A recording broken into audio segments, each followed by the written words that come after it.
Good morning. So today, later I will depart to Halong, and before departing, I'm going to eat my breakfast first. So I have this delicious noodles, buon buhue. So see it. See, buon buhue. Then they also have this one. I don't know what leaves are these. And then you will have to put some lime here. So it's super delicious. I love it.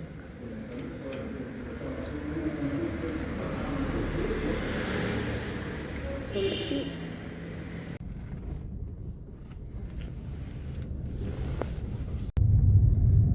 Pupuntan ako sa sa Halong. Patungo na ako sa may yung bang waiting area for the bus sa Halong. So I was having a nice stay here in Hanoi. It's a nice place. I love the weather. So let's see kung magugustuhan ko rin sa Halong.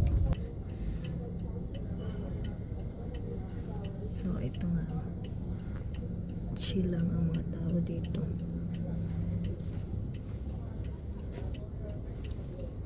So yeah, see you later. So I'm here na sa waiting area patungong Halong. So dito pala magbubook ng ng ticket. So let me just show you So ito yung pangalan.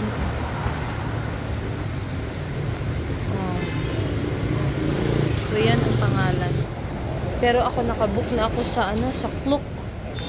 So I don't know kung anong gagawin, kung ipapakita ko ba yung kuan ko. So hindi pa man sila open. So wait lang ako. So actually mga pa 11 pa ang papunta kong Halong. So wait na ako ng konti. Alam nyo, nag-message yung driver sa akin. 1 PM pala ang kuan. 1 PM ang sabi niya. Ipipick up niya ako. And then, diba sa Klook man ako nag-book. 11 man yung inano ko, yun bang pinili ko. So wala akong magagawa ngayon. I'll have to wait for 1 PM. Maglakad-lakad muna ako dito. And then yun lang. Kasi holiday din ngayon dito so pahirapan. Almost all shops are closed. Ay Chinese New Year man.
Last nandito na ako.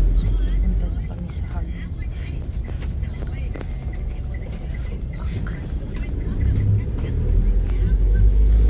So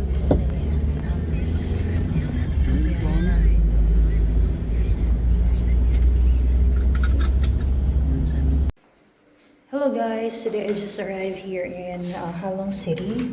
So by the way, I'm going to show you my hotel. And this is the cheapest hotel that I booked in Klook. So here it is. Whew. See? 2 beds. You have there the cabinet. See? Then the TV. I'm going to show you the bathroom as well. Oh, see?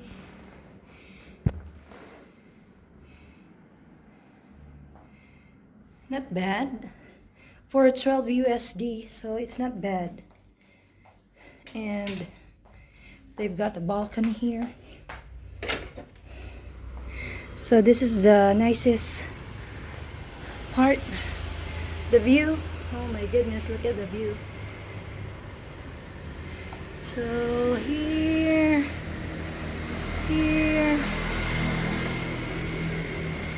So it's peaceful, quiet. So later I'm going to show you around. And then let's see what can we do.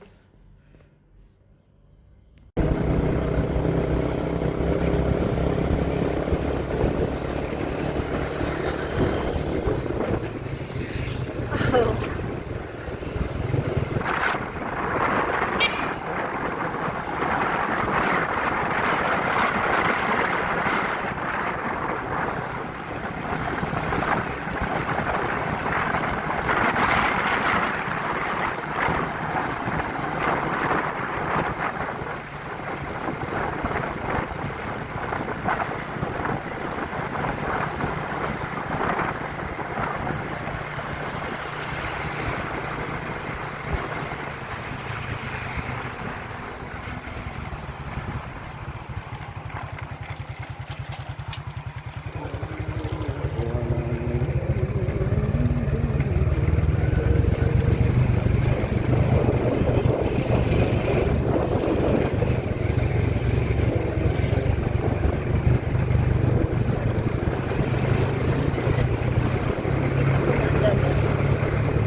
My goodness. Expert, no?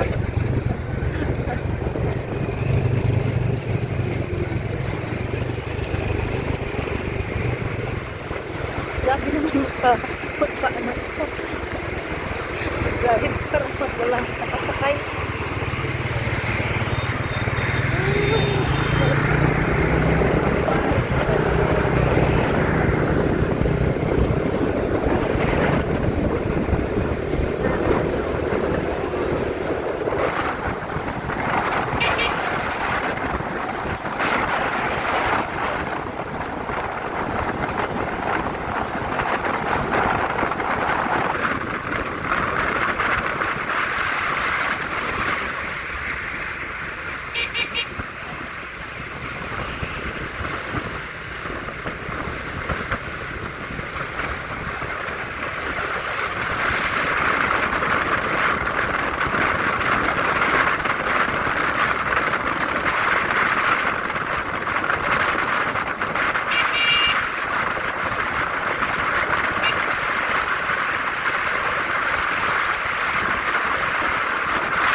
Tanawa. Look at Halong Bay. Oh my goodness. Wow. You should see it for real. Ginidot kaayo as in. Oh. And then you have there the Vincom Plaza Mall. Oh wow. It's super nice. Oh my goodness, tanawa! Oh my. Look at that.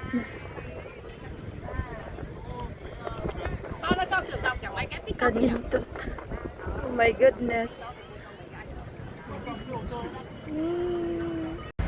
So andito na po ako sa sa mall nila, Vitcom. Vincom ba 'yun? So, Vincom Plaza. Tingnan nyo. Oh. Mura gyud og para siyang sa Europe na kuan architecture. Ano bitong murag mga Italy ang iyang kuan architecture. Ang awara, tingnan nyo. Oh, super ang ganda ng architecture niya. So, I don't know where's the entrance. So, hanapin ko ang entrance. Ganda ng mga fashion.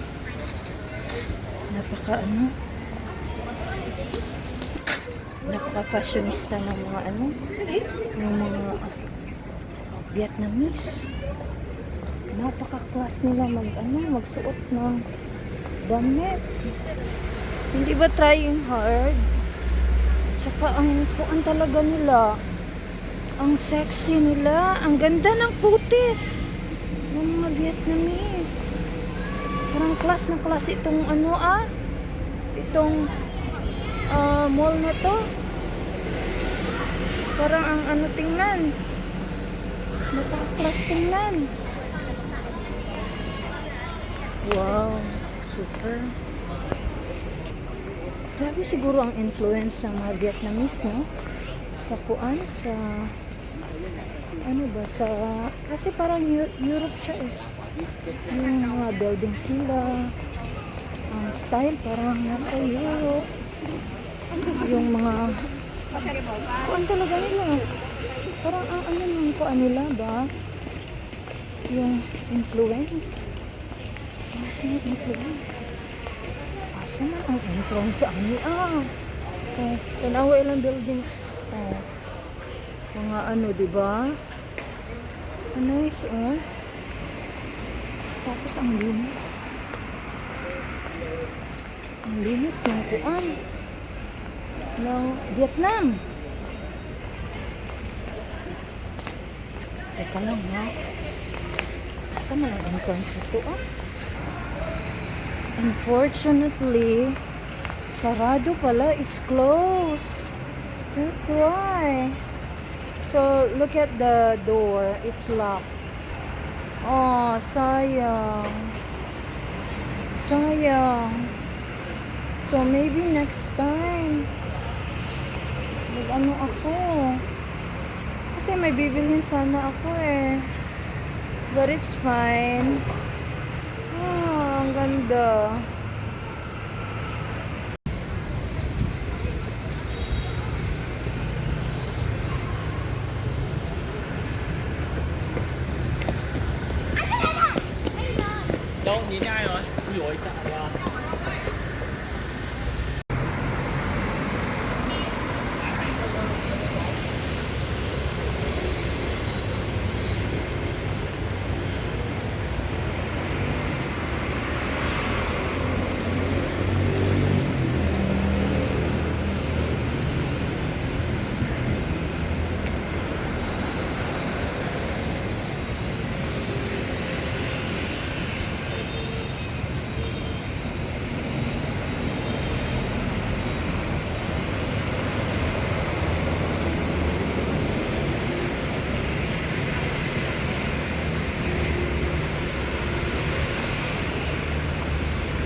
Naapo dahil sila ano dere. Oh, Loteria.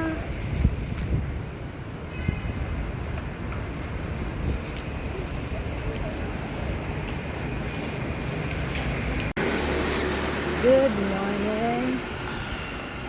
So naglalakad ako ngayon sa Halong City. So very peaceful na na city dito sa Vietnam. And hindi masyadong maraming tao dito. And also ang ng mga buildings nila parang Europe lang. Saka napaka chill ng weather ngayon. Malamig siya. Mga 19 degrees Celsius yata. Ang sarap lang dito maglakad-lakad. And hindi masyadong busy. So at tomorrow babalik na naman ako sa Hanoi kasi uuwi na ako sa Myanmar. So kaya ngayon maglakad-lakad ako talaga. Lilibot ako dito para makita ko ang yung whole city. Saka ito tingnan mo, diba? Ganda ng ganda ng vibe dito. So later pupunta akong Sun World at mamasyal ako.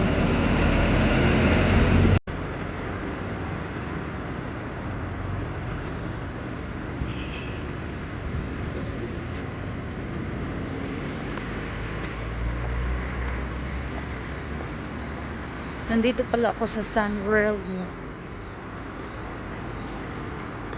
park nila.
So, ayun, uuwi na pala ako ng Myanmar. Pero may layover ako sa Bangkok for 3 hours.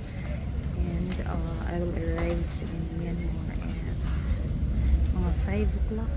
So, parang ganun. At saka delayed siya for 30 minutes. And then, pero at least 30 minutes lang. So, so far, na-enjoy ko naman ang trip ko sa Vietnam. And marami akong natutunan. And I want to visit someday again. So I want to explore other cities also because I was only exploring Hanoi and Halong City. But then siguro mas marami din mga lugar na may explore sa Vietnam. So yun lang. See you in few hours sa Myanmar.